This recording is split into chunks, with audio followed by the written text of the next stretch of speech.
The Orks of Warhammer 40,000 are a species unlike any other. They don't build war machines for efficiency, nor do they engineer them with any real understanding of physics or mechanics. Their vehicles are noisy, crude, and borderline suicidal. Yet, they dominate battlefields, tear through enemy lines, and survive conditions that should render them useless. This is the insanity of Ork war technology. It shouldn't work, but it does. Not because it follows any logical rules, but because Orks believe it works. And in the grim darkness of the 41st millennium, belief has power. Before we dive into the ramshackle fleets of warbikes, trucks, and planet-sized gargants, we need to understand where Ork war machines come from. To do that, we must go back millions of years to the Krorks, the ancient precursors of the Orks. The War in Heaven and the Rise of the Krorks. Long before the Imperium, long before even the Eldar, the galaxy was dominated by two superpowers. The Old Ones, an ancient race of godlike beings who shaped entire species, including the Krorks. The Necrons. The Necrontyr transformed into immortal metal warriors under the rule of Satan, waging war on the Old Ones. The Old Ones, facing extinction, engineered powerful warrior species to fight the Necrons. Among them were the Krorks, an advanced and highly disciplined version of Orks. The Krorks weren't just a rabble of screaming lunatics, they were a superpower in their own right. Their war machines were elegant, precise, and unimaginably powerful, designed to fight on equal footing with Necron legions and Eldar war fleets. Unlike the crude trucks and wagons of modern Orks, Krork war machines were technological marvels. Their war machines were massive, efficient, and terrifyingly advanced. Some of the greatest war engines of the Krorks included Krusha tanks, grav tank battle engines armed with energy weapons capable of wiping out entire armies in a single blast.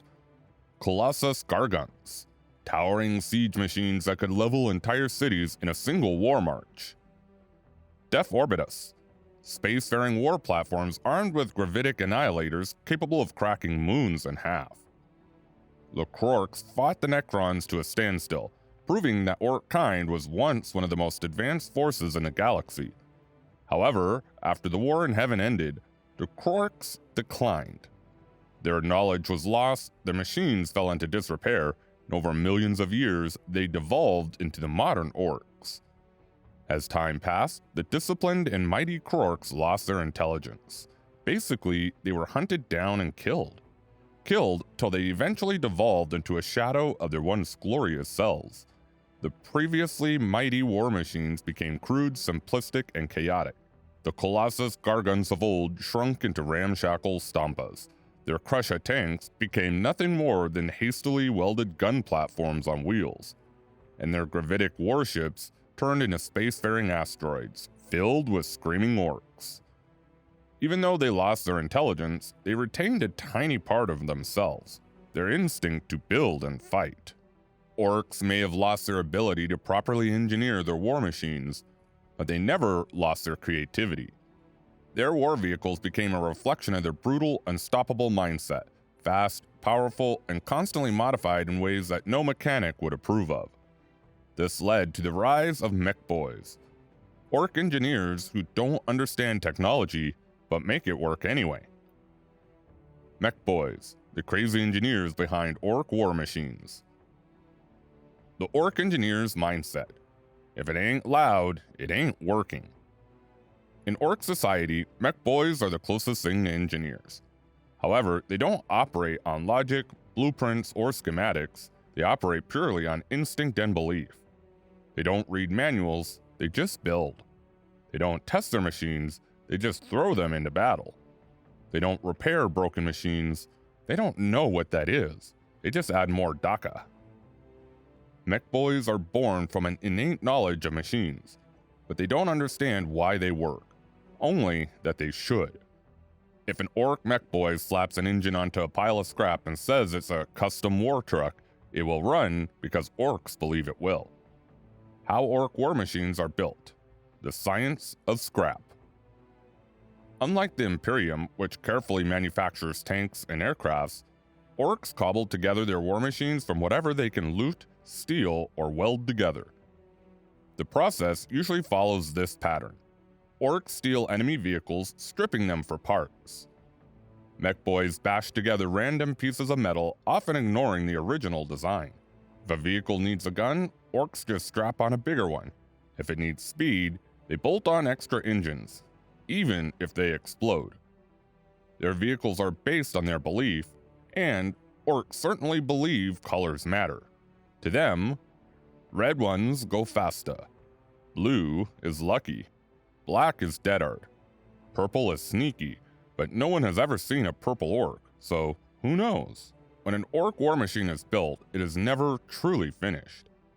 Mekboyz constantly modify, upgrade, and tinker with their vehicles, sometimes in the middle of battle. One of the strangest aspects of these ork war machines is that they function despite breaking every known law of physics and engineering. And why is that? Well, orks unconsciously warp reality. If enough orks believe a vehicle works, it will. If they think their guns shoot faster, they will. If they paint a truck red, it actually goes faster. They possess a psychic field that allows orks to use junkyard war machines that should fall apart instantly, but they keep running until the ork loses faith in them. Imperial tech priests who study ork vehicles often go mad, unable to comprehend how a war truck made of wood, scrap, and old tank parts could ever outrun a Chimera APC. Fast attack vehicles. If there's one thing orks love almost as much as fighting, it's going really fast while fighting. For most orks, war is about charging into battle with choppas swinging and shootas blazing. For most orks, war is about charging into battle with choppas swinging and shootas blazing. But for a special breed of orks, known as Speed Freeks, war is a high-speed demolition derby, a test of who can race into battle the fastest, shoot the most dakka, and cause the biggest explosion before crashing into something important. Speed Freeks don't just ride into war, they turn every battlefield into a high-octane, high-explosive spectacle of destruction. Who are the Speed Freeks? Speed Freeks are a special kind of insane, even by ork standards. While most orks are happy to charge into battle on foot, Speed Freeks believe that the only thing better than fighting is fighting while going really fast. To a Speed Freak, the goal of battle isn't just to krump the enemy, it's to do it at full throttle, preferably while laughing, screaming, and spraying bullets in every direction. Speed Freaks are obsessed with speed. They modify their vehicles to go as fast as possible, often removing brakes because they slow you down. Always racing. Even when there's no enemy, Speed Freaks will race each other, just for fun. Constantly modifying their rides. Their war bikes, buggies, and trucks are covered in extra engines, exhaust pipes, and completely unnecessary rockets. More reckless than other orks. If an ork is willing to drive a vehicle that's already on fire, it's probably a speed freak. This obsession with speed has led to the creation of some of the most terrifying ork war vehicles ever built. The ultimate ride for a speed freak are the war bikes. Ork war bikes are loud, fast, and packed with firepower, essentially a roaring engine with guns strapped to it. A war bike is more than just a vehicle, it's an extension of an ork's personality, a symbol of how fast, reckless, and deadly they are. What makes these ork war bikes insane? They possess twin-linked dakka guns. Because one gun isn't enough, war bikes come with two. And if a mech is feeling generous, maybe even 3 or 4. Insane speed. War bikes are so fast they outrun their own gunfire. Sometimes war bikers crash into enemies before their bullets do. Massive smoke trails. Their engines belch out so much black smoke that war bikers can disappear into their own exhaust clouds, confusing both the enemy and themselves. The orks have managed to accomplish quite a number of insane feats using their war bikes. A war for Armageddon. A speed freak boss named Mad Wazguts led a 5,000-strong warbike charge straight through an Imperial tank division, outrunning Lehman Russ battle tanks and tearing through the lines with so much dakka that the Imperium couldn't count the bullets. The Octarius War, a warbike gang called the Burnin' Wheels, was seen riding on fire, deliberately setting their bikes ablaze for extra speed. When questioned why they did this, their leader replied, "'Cause it looks dead killy, ain't it?" Warbuggies and Wartrakks. Ork Warbuggies and Wartrakks are the Ork answer to light vehicles, except they're covered in spikes, rockets, and completely unnecessary bits of metal that serve no function but look dead art. Warbuggies are high-speed death traps with rockets. A warbuggy is basically a warbike with extra wheels and more dakka.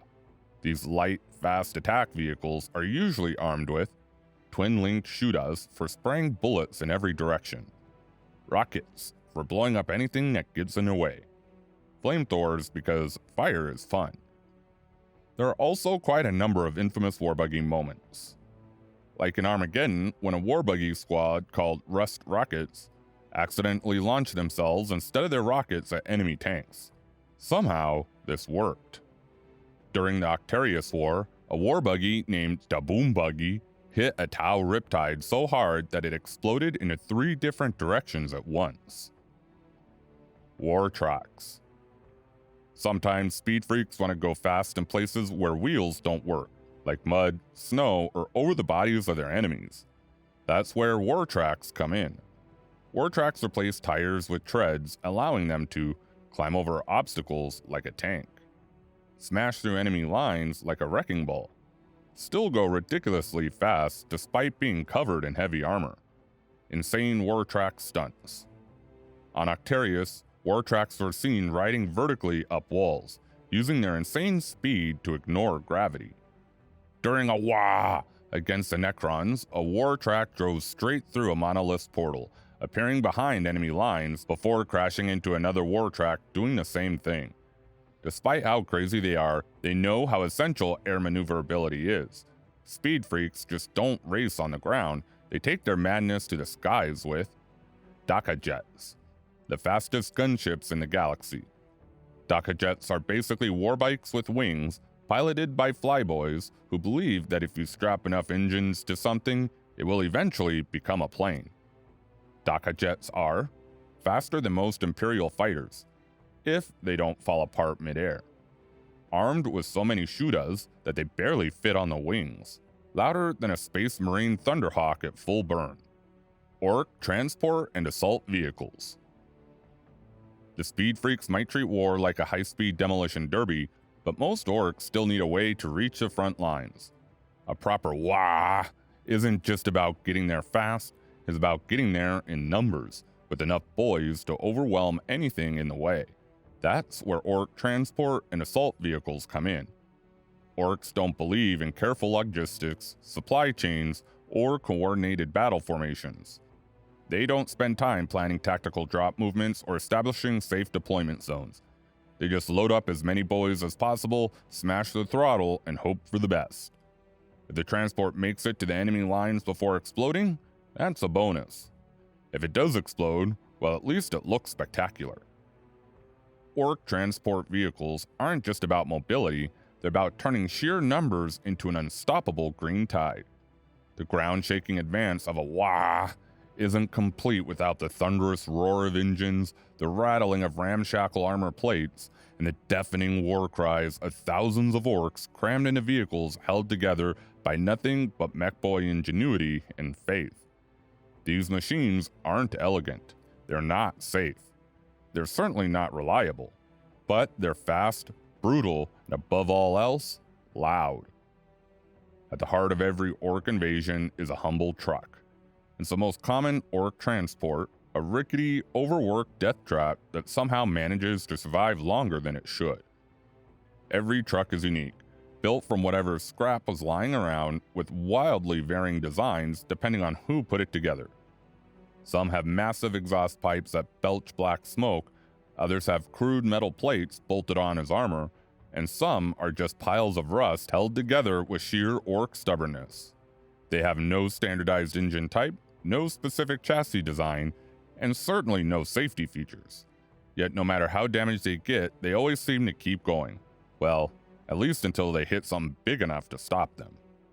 In the thick of battle, trucks behave more like high-speed battering rams than troop transports. Ork drivers, known as truck boys, rarely slow down once they reach enemy lines. They don't bother with careful disembarkation.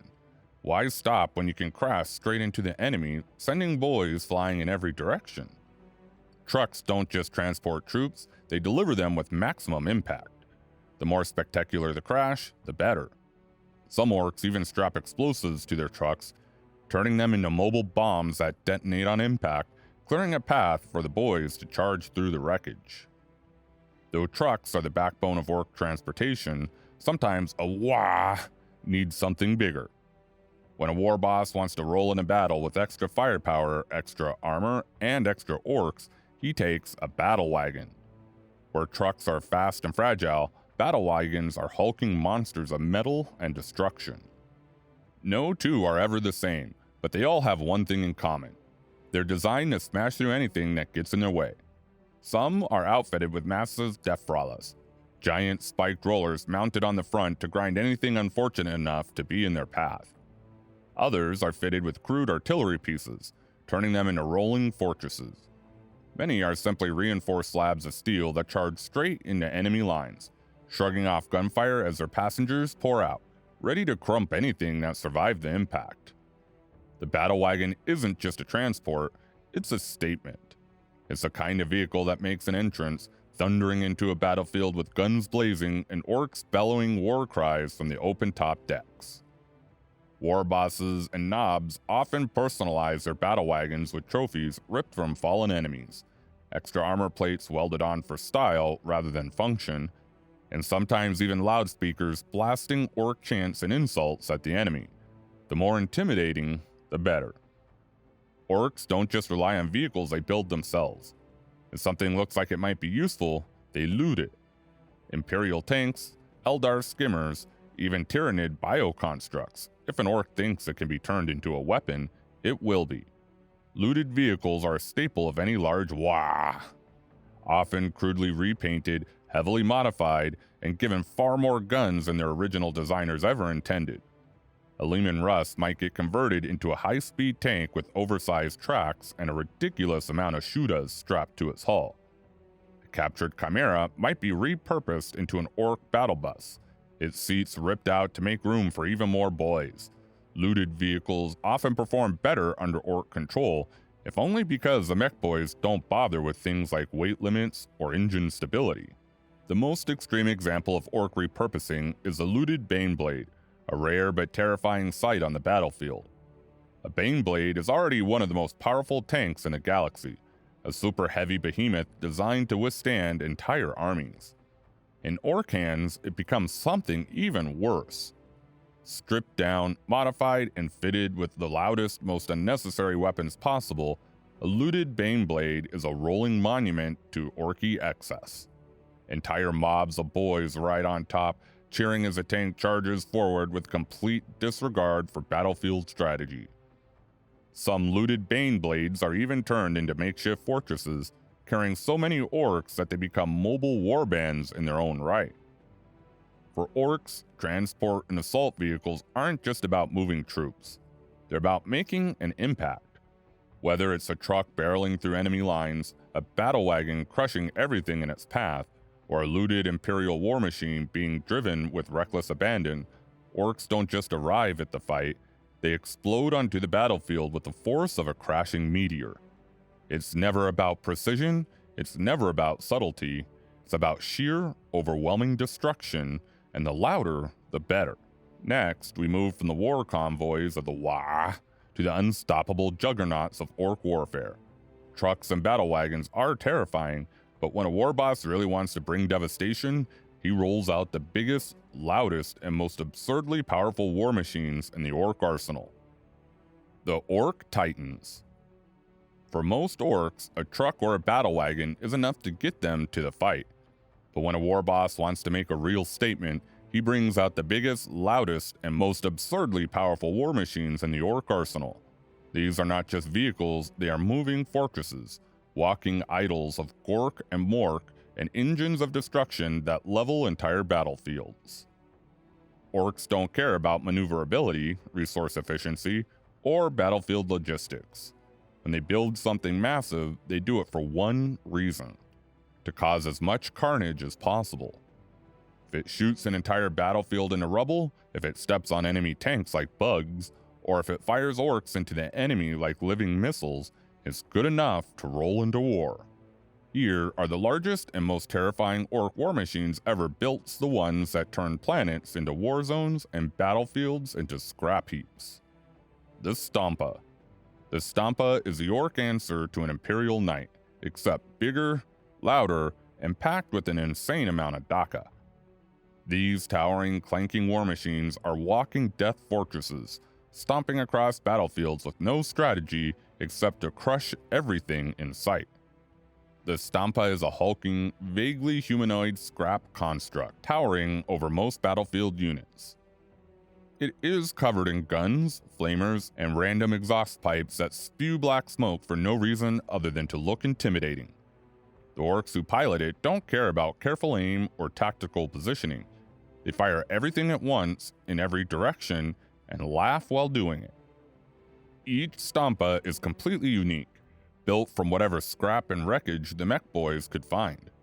Some have huge metal claws for grabbing enemy vehicles and throwing them aside. Others have giant cannons that fire explosive shells the size of a Space Marine dreadnought. Some have ramps on their backs, allowing squads of boys to leap off into enemy tanks mid-battle.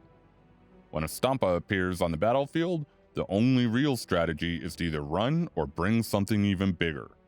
Most commanders focus all available firepower on taking one down, because if they don't, it will stomp, smash, and burn its way through an entire army without slowing down. Gargant.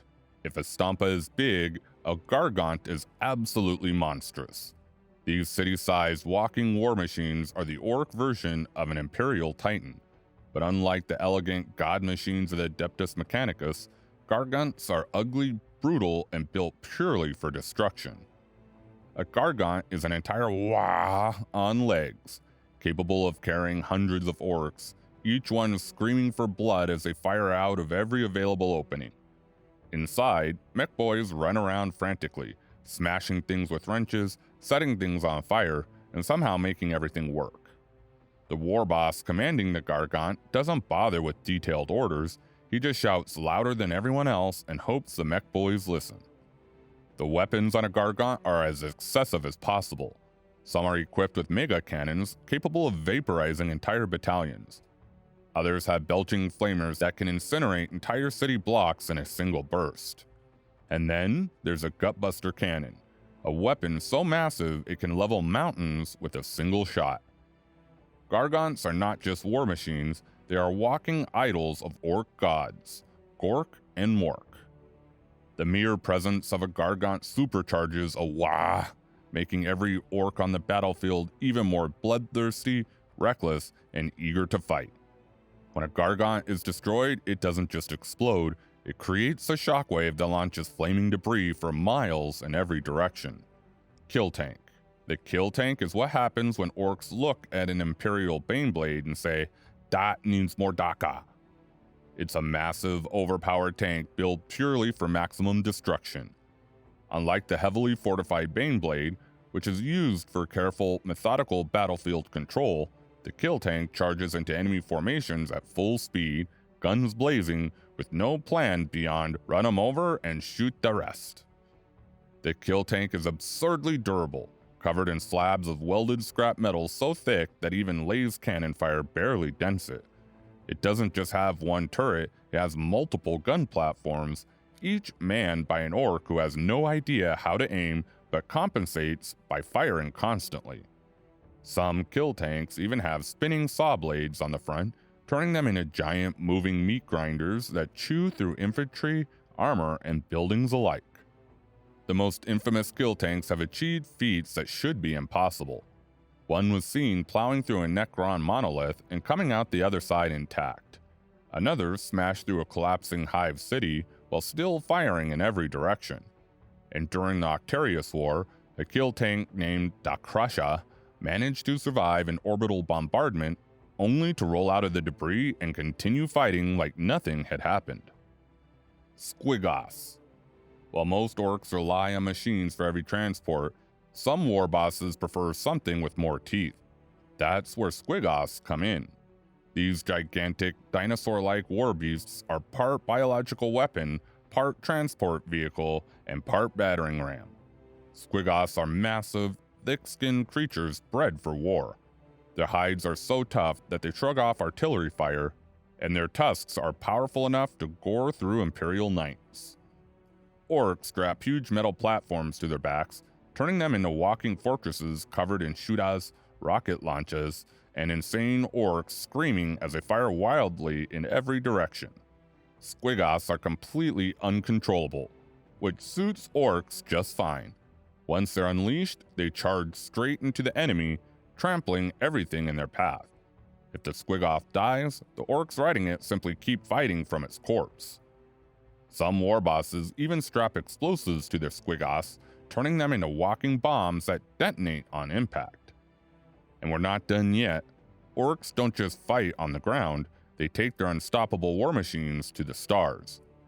In the next section, we'll explore the insanity of ork naval and space warfare, from asteroids turned into battleships to starships that shouldn't even function, but somehow do. Ork naval and space warfare. For most species, space warfare is a matter of careful calculations, precise fleet coordination, and advanced technology. The Imperium relies on its Gothic-class battleships and planetary defense grids to hold the line. The Eldar navigate through the void with grace and speed, and the Tau optimize their starships for tactical efficiency. Orks don't care about any of that. An ork fleet is not a carefully structured armada. It's a roaring, clanking, smoke-spewing horde of barely functioning warships, each one held together by scrap, hope, and sheer orky belief. These vessels shouldn't be able to fly, let alone wage interstellar war, but they do because orks believe they can. While most ork vehicles are designed to dominate battlefields, ork warships and spacefaring monstrosities are built for one purpose: to bring the fight to every corner of the galaxy. Whether by launching themselves out of asteroids, building city-sized warships from junk, or simply ramming into enemy fleets at full speed, orks don't just wage war on planets, they turn the entire void into their battleground. Rocks. The simplest and most terrifying form of ork space warfare is the rock.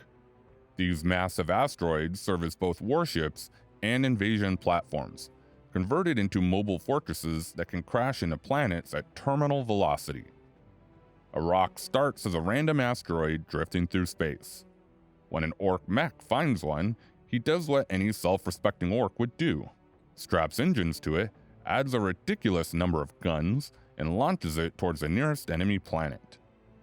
Inside, a rock is a chaotic fortress, filled with gun emplacements, hangars for orks' fighter-bombers, and enough orks to overrun an entire world. Some are armed with massive cannons, others serve as factories for building even more war machines, and some are just used for the sheer fun of smashing into things. When an ork war boss launches a rock at a planet, it doesn't land, it invades. The impact alone devastates entire continents, and within moments, thousands of boys are pouring out of the wreckage, eager to loot, fight, and start another WAAAGH.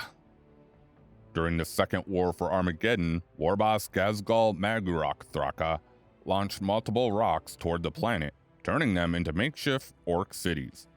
Even after Imperial forces bombarded them from orbit, the orks inside just kept fighting, turning the shattered remains into permanent fortresses. Rocks are cheap, brutal, and nearly unstoppable.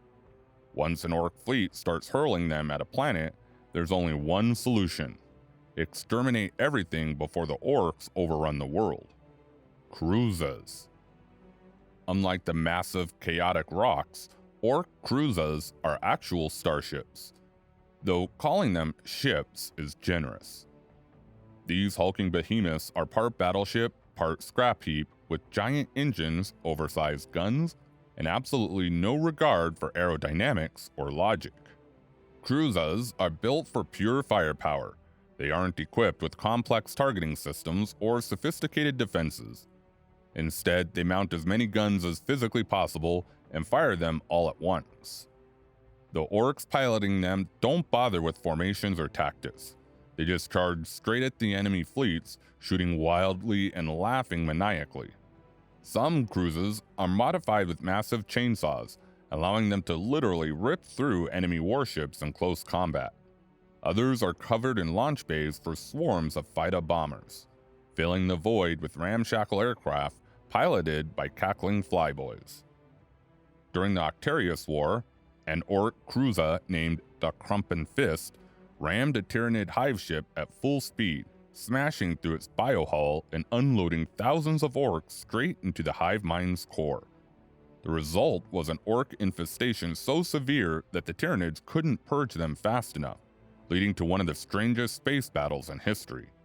Cruisers don't follow fleet doctrine. They don't retreat, they don't regroup, and they certainly don't conduct long-range engagements.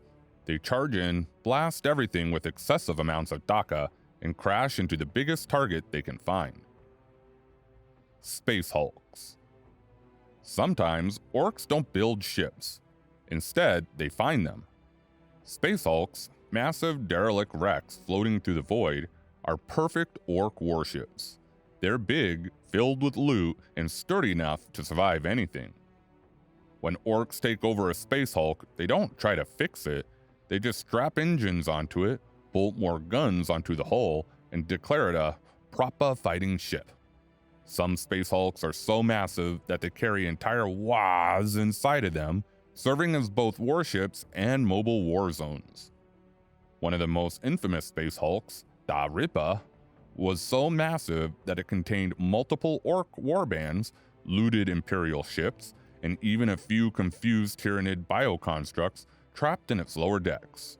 When it emerged from the warp near an Imperial world, it immediately began raining down thousands of orks, essentially turning the planet into a permanent battlefield. Space hulks are unstoppable juggernauts. They don't move fast, they don't maneuver well, and they're held together by little more than rust and orky stubbornness. But once an ork-controlled space hulk enters a system, it's nearly impossible to get rid of. Ork space warfare isn't about strategy or precision. It's about overwhelming the enemy with sheer force, numbers, and raw chaos.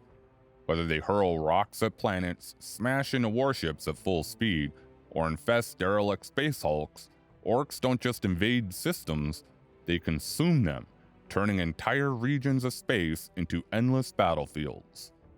There is no such thing as peace once orks arrive. Even if an ork fleet is defeated, the survivors scatter, rebuild, and start new WAAAGHs elsewhere. Once an ork infestation begins, it never truly ends. But orks don't just fight on land and in space, they have their own tactics, modifications, and battlefield strategies that make their war machines even deadlier. Next, we dive into the final part of our guide, where we explore ork vehicle tactics, battle formations, and the sheer madness of ork engineering. The never-ending evolution of ork vehicles. One of the key reasons ork vehicle warfare is so unpredictable is because no two ork war machines are ever the same. Mekboyz are constantly modifying, looting, and upgrading their vehicles, often in the middle of battle. If a battlewagon takes a hit to its armor, an ork might just weld an extra plate onto it using whatever scrap is lying around. If a dakka jet runs out of ammo, the flyboy might just grab a shooter and fire out of the cockpit himself. If a warbuggy loses a wheel, the driver might strap on a missile pod in its place and see if it works. This means that even veteran commanders who have fought orks before never know exactly what they're up against. An enemy force might expect a horde of standard trucks, only to be faced with high-speed warbuggies mounted with tank turrets and spiked battering rams. They might prepare for a stompa, only to see a gargant covered in salvaged void shields and firing Imperial plasma weapons stolen from a Titan. Ork vehicles never stop evolving because orks never stop fighting. Every battle leads to more scrap, more parts, and more ideas for even crazier machines. And because orks believe their vehicles work, they do, even when every law of physics says otherwise. Ork vehicle tactics are a chaotic blend of raw aggression, overwhelming numbers, and sheer lunacy. They don't follow battle doctrines. They don't care about efficiency. They simply charge, shoot, smash, and modify their vehicles until there's nothing left to krump. But that's exactly what makes them so dangerous. No matter how many ork war machines are destroyed, there are always more being built, more being looted, and more rolling out of Mekboyz workshops. Every battle feeds the next one, ensuring that the WAAAGH never truly ends.